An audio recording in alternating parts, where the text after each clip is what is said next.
Le transpondeur est un équipement qui permet d'identifier votre avion au milieu des autres avions évoluant dans l'espace aérien. Nous allons voir ici son principe de fonctionnement ainsi que son utilisation. Le transpondeur, en anglais Squawk, est plus communément appelé IFF dans le milieu militaire. IFF signifie Identification Friend or Foe, en français identification ami ou ennemi. Le transpondeur a été originellement conçu dans ce but, déterminer parmi les avions évoluant dans l'espace aérien lesquels sont amis et lesquels sont ennemis. Le système a ensuite trouvé une application civile permettant d'identifier les avions individuellement afin de faciliter le contrôle aérien. Le système fonctionne en réponse à une interrogation radar. La plupart des radars, que ce soit dans le domaine civil que militaire, sont en réalité deux radars en un. Par exemple, sur cette image d'une antenne radar, on trouve en fait deux antennes radar. En bas se trouve l'antenne du radar primaire. Cette antenne envoie des ondes électromagnétiques dans le ciel. Celles-ci sont réfléchies par les masses métalliques, c'est-à-dire les avions. Elles reviennent ensuite au récepteur, c'est-à-dire à cette même antenne, pour en déterminer la distance et la position. C'est ce qu'on appelle un radar primaire. Le transpondeur, lui, travaille avec le radar secondaire. C'est l'antenne qui est située généralement au-dessus de l'antenne du radar primaire. Cette antenne envoie une interrogation à tous les transpondeurs se situant dans la zone du balayage radar. Lorsqu'un transpondeur dans un avion reçoit cette interrogation provenant de cette antenne, celui-ci va répondre avec un code à 4 chiffres. Ce code à 4 chiffres est généralement donné par les organismes de contrôle aérien de façon à identifier cet avion. Donc à un code bien précis correspond un avion bien précis. Une fois que l'antenne a reçu ce code à 4 chiffres provenant de cet avion, il fait une corrélation avec ce qu'a détecté le radar primaire de façon à superposer la position obtenue via le radar primaire et la position obtenue via le radar secondaire. Ceci permet au contrôleur d'obtenir une image telle que vous voyez ici.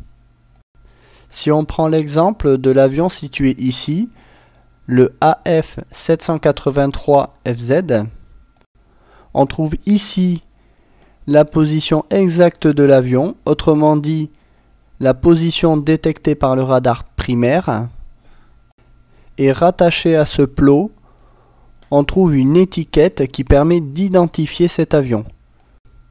Le code à 4 chiffres n'apparaît pas ici directement. Un traitement informatique permet en effet de transformer le code à 4 chiffres envoyé par l'avion en indicatif qui a été attribué à cet avion. Dans l'aviation civile, un transpondeur est donné avant le vol au pilote et celui-ci reste le même pendant tout le vol. Lorsque le système reçoit le code transpondeur à 4 chiffres de cet avion, il fait immédiatement la corrélation avec le vol auquel a été attribué ce transpondeur et affiche sur le radar l'indicatif direct de l'avion. Cet avion est donc le vol Air France 783 Fox Zulu. Lorsque le transpondeur est muni d'un mode Charlie, nous allons voir ça ultérieurement, l'altitude de l'avion est également envoyée à l'antenne radar du radar secondaire. C'est ainsi que le contrôleur peut savoir l'altitude à laquelle se situe l'avion. Celle-ci est affichée ici, sur l'image radar.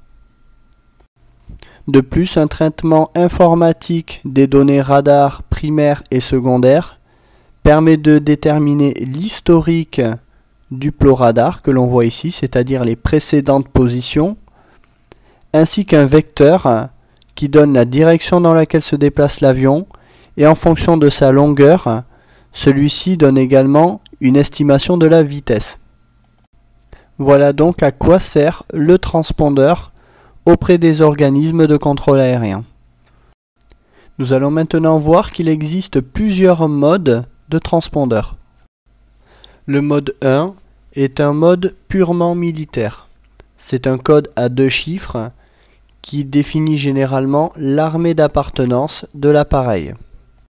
Le mode 2 est également un mode purement militaire et correspond à un code à 4 chiffres qui définit l'escadre ou l'escadron d'appartenance de l'avion.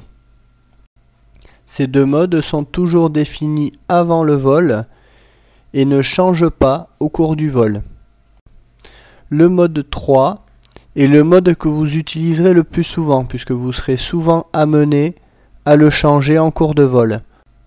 C'est le code à 4 chiffres que nous avons parlé tout à l'heure qui permet d'identifier l'avion dans le cadre de la circulation aérienne. Dans le cas des avions de ligne évoluant dans l'espace aérien, ce code est le même pendant tout le vol, il ne change pas. Par contre, dans le cadre militaire, ce code change régulièrement en fonction de l'organisme de contrôle avec lequel vous êtes en contact. Nous verrons son utilisation un peu plus en détail plus loin. Le mode 4 est un code crypté qui permet l'identification en situation de guerre. Le mode 4 sera vu plus en détail bien plus loin dans la formation du training programme.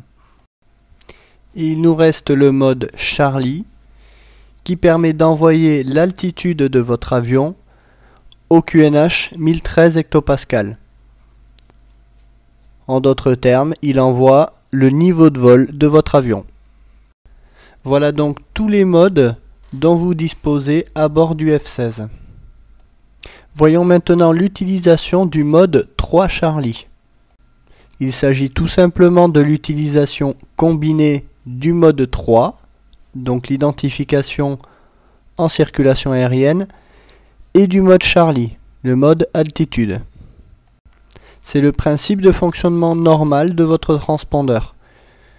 Lorsque le transpondeur envoie un mode 3, il envoie également un mode Charlie. Lorsque vous êtes en vol, vous devez alors avoir obligatoirement le transpondeur branché.